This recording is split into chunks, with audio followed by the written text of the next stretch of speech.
Sampurasun wargi-wargi sadayana, ayeuna urang nuju ka paling kidul ti Situ Lengkong, tepatna di Desa Kertamandala.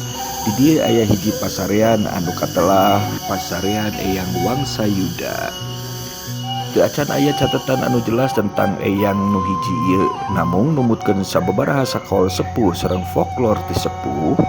Ieu eyang aya dina mangsa zaman Eyang Arya Salingsingan atanapi Eyang Sacanata atanapi Eyang Gandakerta. Eyang Wangsayuda mangrupikeun pangumbara anu hoyong tepang sareng guguru ka Eyang Sacanata, namun tetepang kumargi Eyang Sacanatana nuju nyalingsing janten sosok nu sanes. Upami ngudagan nami nu katelah Yuda eta mangrupakeun hiji sosok anu aya hubunganna sareng Kurusetra atanapi wilayah perang.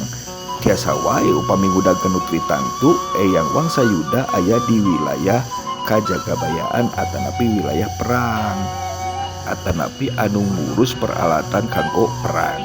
Pasareanana kalarosa di sisi jalan caket alun-alun Kertamandala. Namung teu katawis kumargi dikurilingan ku awi surat janten aya dina dapuran awi, tapi teu saalit anu jaro ka dieu. Sakitu wargi anu kapihatur mugia mangfaat. Cag